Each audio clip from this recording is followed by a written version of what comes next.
സർവേകം തത്വമസി. എല്ലാവർക്കും നമസ്കാരം, പ്രണാമം. കഴിഞ്ഞ നമ്മുടെ സംസാരം കേട്ടിട്ട് ശശി എന്ന് പറയുന്ന ഒരു സഹോദരൻ പറയുകയുണ്ടായി, ശാന്തത എങ്ങനെയാണ് ഉണ്ടാക്കേണ്ടതെന്ന്.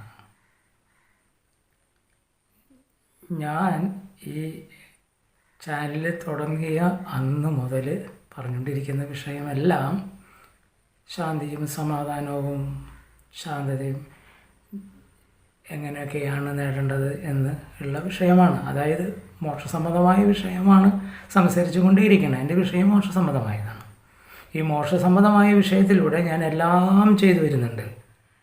യോഗമാർഗമായാലും ഭക്തിമാർഗമായാലും ജ്ഞാനമാർഗമായാലും കർമ്മമാർഗമായാലും ഇതെല്ലാം അതിൽ വരുന്നുണ്ട്. അതിനുവേണ്ടി ഉള്ള ഗ്രന്ഥങ്ങൾ, ബുക്കുകൾ ഞാൻ എഴുതി വച്ചിട്ടുണ്ട്. അത് പ്രാർത്ഥനയ്ക്ക് വേണ്ടിയിട്ടുള്ള ബുക്കുകൾ എഴുതിയിട്ടുണ്ട്, രാജയോഗത്തിന് വേണ്ടിയിട്ടുള്ള ബുക്കുകൾ എഴുതിയിട്ടുണ്ട്, കുണ്ടലിനിക്ക് വേണ്ടിയിട്ടുള്ള ബുക്കുകൾ എഴുതിയിട്ടുണ്ട്, സഹസ്രനാമത്തിനുള്ള ബുക്കുകൾ എഴുതിയിട്ടുണ്ട്, അതുപോലെ ഈ ഭജനകൾക്ക് വേണ്ടിയിട്ടുള്ള ബുക്കുകൾ എഴുതിയിട്ടുണ്ട്, അതുപോലെ ജപത്തിന് വേണ്ടിയിട്ടുള്ള ബുക്കുകൾ എഴുതിയിട്ടുണ്ട്. നമ്മുടെ 2-3 ക്ഷേത്രങ്ങളുണ്ട്. ആ ക്ഷേത്രങ്ങൾക്ക് വേണ്ടുന്ന അവിടുത്തെ പൂജാതി കർമ്മങ്ങൾ കാര്യങ്ങൾക്കും അതിനൊക്കെ വേണ്ടിയുള്ള ബുക്കുകൾ എഴുതിയിട്ടുണ്ട്. അങ്ങനെ എല്ലാ ശാന്തിയും സമാധാനവും നേടേണ്ടതായിട്ടുള്ള പല കാര്യങ്ങളും നാം ഇവിടെ ചെയ്തു വന്നിട്ടുണ്ടെന്നുള്ളത് കഴിഞ്ഞ എപ്പിസോഡുകളിലൊക്കെ ആയിട്ട് ഞാൻ പറഞ്ഞിട്ടുണ്ട്. ആ ബുക്കുകളൊക്കെ ഞാൻ പരിചയപ്പെടുത്തിയിട്ടുണ്ട്. നമ്മുടെ മഠത്തിലൊക്കെ നടക്കുന്ന കാര്യങ്ങളെക്കുറിച്ച് പറഞ്ഞിട്ടുണ്ട്. അപ്പോൾ ശാന്തി സമാധാനമൊക്കെ വേണ്ടവർ അവിടെ വന്നോ അല്ലെങ്കിൽ ഈ മീഡിയ വഴി ബുക്കുകളൊക്കെ വാങ്ങിച്ച് അതിൽ ഓരോരുത്തർക്ക് ഒതുങ്ങുന്ന രീതിയിലുള്ളത്, അതായത് ഓരോരുത്തർക്ക് താല്പര്യമുള്ള വിഷയങ്ങളിലൂടെ ശാന്തി സമാധാനവും നേടാം. അല്ലാതെ ഈ ശാന്തിയും സമാധാനവും നമ്മൾ മാർക്കറ്റിൽ പോയി 1 കിലോ ശാന്തി തരൂ, 1 കിലോ സമാധാനം തരൂ എന്ന് പറഞ്ഞിട്ട് വാങ്ങിച്ചുകൊണ്ട് വെച്ച് ഇരുന്ന് കഴിക്കുന്ന രീതിയിലുള്ളതല്ലാതെ ഇത് ഓരോരുത്തരുടെയും അന്തരംഗത്തിൽ ബോധതലത്തിൽ മാനസികമായിട്ട് ഉണ്ടാകുന്ന വ്യവഹാരങ്ങളുടെ അടിസ്ഥാനത്തിൽ വരുന്നതാണ്.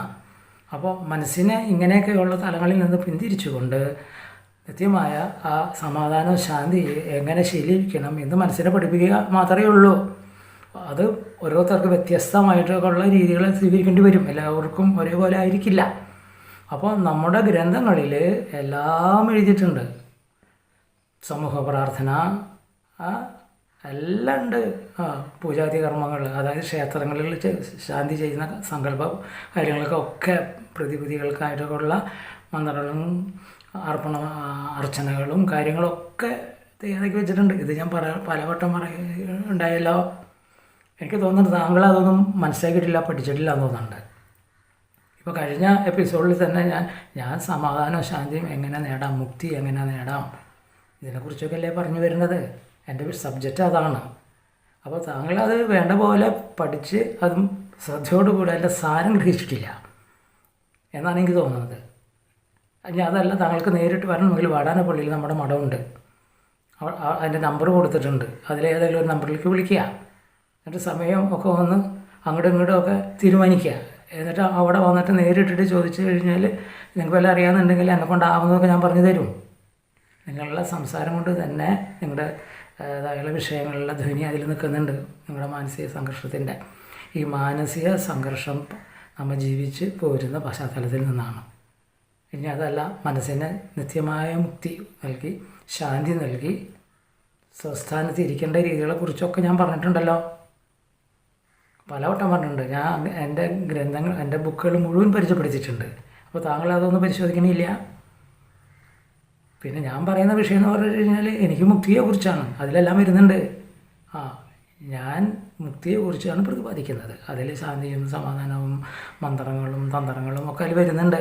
അതിൻ്റെ രീതികൾ അത് നേരിട്ടിട്ട് മനസ്സിലാകണമെങ്കിൽ എൻ്റെ അടുത്ത് വരിക. അതിൽ 2 നമ്പർ കൊടുത്തിട്ടുണ്ട്. ആ നമ്പറിലേക്ക് വിളിച്ചാൽ നിങ്ങൾക്ക് കിട്ടും. വേറെ ഒന്നുമില്ല, തൃശ്ശൂർ ജില്ലയിൽ വാടാനപ്പള്ളി എന്ന് പറയുന്ന ഒരു ദേശമുണ്ട്. അവിടെ വന്നു കഴിഞ്ഞാൽ എൻ്റെ മഠം ബ്രഹ്മപുരി രാജയോഗ കേന്ദ്രം എന്നുള്ള നാമക്കൽ അവിടെ നടക്കുന്നുണ്ട്. ഞാനവിടെ ഉണ്ടാവാറുണ്ട്. ഞാൻ ഗൃഹസ്ഥാശ്രമിയാണ്. ഞാൻ എൻ്റെ ഭവനത്തിലുണ്ടാവാറുണ്ട്. അത് കൊടുങ്ങല്ലൂരിലാണ്. മനസ്സിലായില്ലേ? ഞാനങ്ങനെ ഒരു ജാടയിൽ നടക്കുന്ന ആളൊന്നും അല്ല. അപ്പോൾ സമാധാന ശാന്തിയോടെ ഇരിക്കുന്ന ആളാണ്. 10-30 കൊല്ലം കഴിഞ്ഞു. സമാധാനവും ശാന്തിയും രോഗപീഠാദികളൊന്നുമില്ലാതെ യാതൊരു അസ്വസ്ഥയില്ലാതെ ഈ ഭൂതലത്തിൽ ഇങ്ങനെ കഴിഞ്ഞു കൂടി പോകുന്ന ഒരാളാണ്. അത് നിങ്ങൾക്ക് പകർന്നു തരാൻ എനിക്ക് കഴിയും എന്നുള്ള ഒരു ആത്മവിശ്വാസമുണ്ട്. അതിൻ്റെ വെളിച്ചത്തിലാണ് ഞാൻ നിങ്ങളോട് ഈ സംസാരിച്ചുകൊണ്ടിരിക്കണേ. പക്ഷേ നിങ്ങൾ ഇത്രയൊക്കെ വായിച്ചിട്ടുണ്ട്, അല്ലെങ്കിൽ ഞാൻ ഈ പറഞ്ഞതൊക്കെ ശാസ്ത്രത കേട്ടിട്ടുണ്ടെങ്കിൽ, അതിൻ്റെ സാരം ഗ്രഹിച്ചിട്ടുണ്ടായിരുന്നെങ്കിൽ നിങ്ങൾക്ക് മനസ്സിലാവും സമാധാന ശാന്തി എവിടെ ഇരിക്കണം, തൻ്റെ ഉള്ളിൽ തന്നെയാണെന്നും അത് എങ്ങനെയാണ് പ്രാബല്യത്തിൽ വരുത്തേണ്ടതെന്നും. നമുക്ക് ഓരോ വസ്തുവിനോടുള്ള അറ്റാച്ച്മെൻറ്റാണ് സമാധാന ശാന്തി ഇല്ലാണ്ടാവുന്നത്. ഇത് അനേക പ്രാവശ്യം ഞാൻ പറഞ്ഞിട്ടുണ്ട്. അപ്പോൾ അത് ആത്മപരിശോധന ചെയ്യുക. താങ്കൾക്ക് ഏതെല്ലാം വസ്തുക്കളോടാണ് കൂടുതൽ അറ്റാച്ച്മെൻറ്റ്, അത് നിങ്ങൾ ഉദ്ദേശിക്കുന്ന രീതിയിൽ, നിങ്ങൾക്ക് അനുയോജ്യമായ രീതിയിൽ പ്രകടമായി വരുന്നില്ല, ഉപയോഗപ്രദമാക്കാൻ നിങ്ങൾക്ക് കഴിയുന്നില്ല. അങ്ങനെയൊക്കെ അതിൽ വരുന്നുണ്ട്, പല കാര്യങ്ങളുണ്ട്. അതിലൊരു ഭാഗം മാത്രമേ ഞാൻ പറഞ്ഞെന്നുള്ളൂ. അത് നിങ്ങൾ നേരിട്ട് വന്ന് സംസാരിക്കുമ്പോഴാണ് അത് മനസ്സിലാവുക. അതൊന്നും എനിക്ക് ഈ ചാനലിലൂടെ ഒന്നും പറഞ്ഞു തരാൻ പറ്റില്ല. അതിനുള്ള ഗ്രന്ഥങ്ങളൊക്കെ എഴുതി വെച്ചിട്ടുണ്ട്, ഒരുപാട് കാലം എഴുതി വെച്ചിട്ടുണ്ട്. നിങ്ങൾക്ക് ഏതൊരു മനുഷ്യനും ഏത് തലത്തിൽ നിന്നുകൊണ്ടാണോ എന്തെങ്കിലുമൊക്കെ ആധ്യാത്മികമായ രീതിയിൽ ഈ ലൗകിക ജീവിതം ജീവിച്ചു വരുമ്പോഴുണ്ടാകുന്ന ബുദ്ധിമുട്ടുകളിൽ നിന്ന് ഒക്കെ പിന്മാറി മനസ്സിനൊരു സമാധാനം ശാന്തിയും കൊടുത്ത് സ്വസ്ഥാനത്തിരിക്കാൻ വേണ്ടുന്ന രീതിയിലുള്ള കാര്യങ്ങളൊക്കെ എഴുതി വെച്ചിട്ടുണ്ട്. അത് ഇരുന്ന് പഠിക്കുക, മനസ്സിലാക്കുക. അല്ലാതെ നേരത്തെ ഞാൻ പറഞ്ഞില്ലേ, ഇത് അങ്ങനെ പോയി ചന്തയിൽ പോയി മേടിക്കുന്ന സാധനമല്ല. അത് അല്ലെങ്കിൽ ഹോട്ടലിൽ പോയിരുന്ന് ഓർഡർ ചെയ്ത് കഴിഞ്ഞാൽ നമ്മുടെ മുന്നിൽ വരുന്ന സാധനമല്ല. ഇത് നാം സ്വയം അർപ്പണ മനോഭാവം തന്നെ ചെയ്യണം. ആത്മപരിശോധനകൾ ചെയ്യാനുണ്ട്. എന്തുകൊണ്ടാണ് എനിക്ക് ഈ സമാധാനക്കേട് ഉണ്ടാവണത്, ശാന്തത ഇല്ലാണ്ട് ഇരിക്കുന്ന അവസ്ഥ ഏതാണ് എന്നൊക്കെ മനസ്സിലാക്കി അതിനൊക്കെ ഉന്മൂലനം ചെയ്ത് ശാന്തതയുള്ള കാര്യങ്ങളിൽ പ്രാക്ടീസ് ചെയ്ത് മനസ്സിനെ പഠിപ്പിച്ചു കൊണ്ടുവന്ന് ആ അവസ്ഥയിൽ ഇരിക്കാൻ ശ്രമിച്ചാൽ ഓരോ വ്യക്തികൾക്കും ശാന്തിയും സമാധാനവും നേടാം. മുക്തി തന്നെ ഞാൻ പറയുന്നില്ല, ആത്മസാക്ഷാത്കാരത്തിനുള്ള വലിയ സാധനം കാര്യങ്ങളൊന്നും അല്ല ഞാൻ പറയുന്നത്. താൽക്കാലികമായ സാധാരണക്കാർക്ക് അവരുടേതായ ജീവിതത്തിൽ ഉണ്ടാകുന്ന പ്രശ്നങ്ങളെ പരിഹരിക്കാൻ പറ്റുന്ന രീതിയിലുള്ള ചെറിയ സാധന മുറകൾ പറഞ്ഞിട്ടുണ്ട്. അത് ജപമായാലും പ്രാർത്ഥനയായാലും പൂജാതി കർമ്മങ്ങളായാലും പ്രതികാര അർച്ചനയായാലും ക്ഷേത്ര ആരാധന, അത് ഏതെങ്കിലും ഒരു മാർഗം തിരഞ്ഞെടുക്കുക.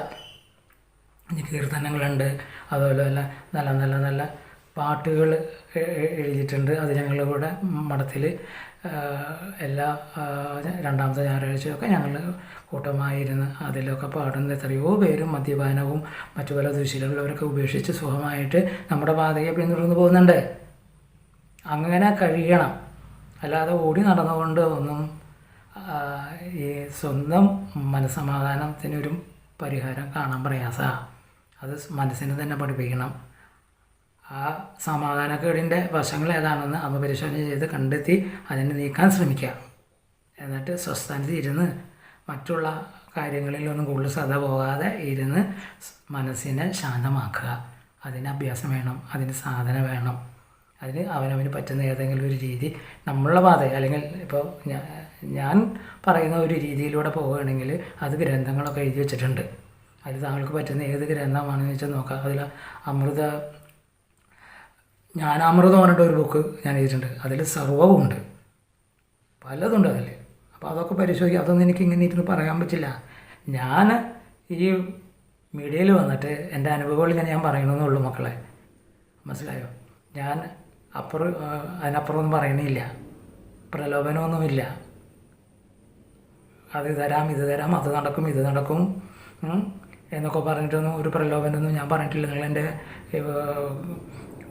ചാനലിൽ പറഞ്ഞിരിക്കുന്ന വിഷയങ്ങളൊക്കെ ഒന്ന് പരിശോധിച്ച് നോക്കൂ. ഏതെങ്കിലും രീതിയിൽ ഞാൻ പ്രലോഭിപ്പിച്ചിട്ടുണ്ടോ എന്നുള്ളത് ഇല്ല. ഞാൻ പറഞ്ഞതാ സ്വസ്വരൂപം നിങ്ങൾ തന്നെ ഓരോരുത്തരും കണ്ടെത്താൻ ശ്രമിക്കുക. അതിൽ സമാധാനവും ശാന്തിയുണ്ട്. കാരണം എന്താ, സ്വസ്വരൂപത്തിൻ്റെ സ്വഭാവം പരമമായ ശാന്തിയും സമാധാനമാണ്. ഇതിലപ്പുറം ഞാൻ എന്നോട് പറഞ്ഞു തരണ്ടേ? അപ്പോൾ താങ്കൾ അതൊന്നും ഭംഗിയായിട്ട് മനസ്സിലാക്കിയിട്ടില്ല. താങ്കളത് വായിച്ച് നല്ല രീതിയിൽ അതിൻ്റെ സാരം ഗ്രഹിച്ച് അത് ജീവിതത്തിൽ പകർത്തി അത് ഒരു മാർഗമായി ജീവിതഗതിയായിട്ട് ഉപയോഗിക്കുമോ, അതിന് ശ്രമിക്കണം. അത് മറ്റൊരാൾ ചെയ്തിട്ട് കാര്യമില്ല, അത് അവനവൻ തന്നെ ചെയ്യണം. ആവശ്യക്കാർക്ക് ചെയ്യേണ്ട രീതിയാണ് ഞാൻ പറഞ്ഞു വച്ചിരിക്കുന്നത്. ഞാൻ ഏത് രീതിയിലാണോ വന്നത് അതെൻ്റെ അനുഭവമാണ്. അത് ഞാൻ എഴുതി കൃതികളായിട്ട് വെച്ചിട്ടുണ്ട്. താല്പര്യമുള്ളവർക്ക് വേണമെങ്കിൽ ഉപയോഗിക്കാം, അത്രയേ ഉള്ളൂ. ഞാനത് വിറ്റ് കാശുനാക്കുന്നതല്ല കേട്ടോ. ഇതൊരു സേവനം. ഇന്നല്ലെങ്കിൽ നാളെ ഇവിടുന്ന് പോകും. നമ്മൾ അറിഞ്ഞൊരു സബ്ജക്റ്റ് അത് പൊതുജനത്തെ അറിയിക്കുന്നു. താല്പര്യമുള്ളവരെടുക്കും, അല്ലാത്തവരെടുക്കില്ല. അതിൽ ഒരു പ്രലോഭനവും ഇല്ല. ഞാൻ അങ്ങനെ ചെയ്തുതരാം ഇങ്ങനെ ചെയ്തുതരാം എന്നൊന്നും ഞാൻ പറയണില്ല കേട്ടോ. പക്ഷെ ഓരോ മനുഷ്യൻ്റെയും മനോഗതിക്ക് അനുസരിച്ചിട്ടുള്ള അറിവ് ഉണ്ടായിരിക്കണം, കിട്ടിയിരിക്കണം. അപ്പോഴാണ് അജ്ഞാനം നീങ്ങി അടുത്ത ഒരു സ്റ്റേജിലേക്ക് മുന്നോട്ട് പോകാൻ കഴിയുള്ളൂ. ഓരോരുത്തർ വളർന്നു വരുന്ന സാഹചര്യങ്ങളുടെ അടിസ്ഥാനത്തിലാണ് ഈ സമാധാനക്കേടൊക്കെ ഉണ്ടാവുന്നതേ. അപ്പോൾ ആ സാഹചര്യങ്ങളൊക്കെ ഒന്ന് മനസ്സിലാക്കി സമാധാനക്കേട് ഉള്ള വിഷയങ്ങളൊക്കെ നീക്കി സമാധാനം ഉണ്ടാവുന്ന രീതിയിലുള്ളൊരു വഴി കണ്ടെത്തുക. അതാണ് ശാശ്വതമായ പരിഹാരം. അപ്പോൾ അതുകൊണ്ട് സഹോദരൻ കുറച്ച് അങ്ങനെയൊക്കെയുള്ള കാര്യങ്ങൾ ഒന്ന് ശ്രദ്ധിച്ച് സാധനമൊക്കെ ചെയ്ത് ശാന്തമായിരുന്നു സ്വസ്ഥാനത്തിരുന്ന് ഇത് പരിശീലിക്കുക. അതിനുള്ളൊരു ശ്രമം താങ്കളുടെ ഭാഗത്തു നിന്നുണ്ടാവണം. ഓം ശാന്തി ശാന്തി ശാന്തി.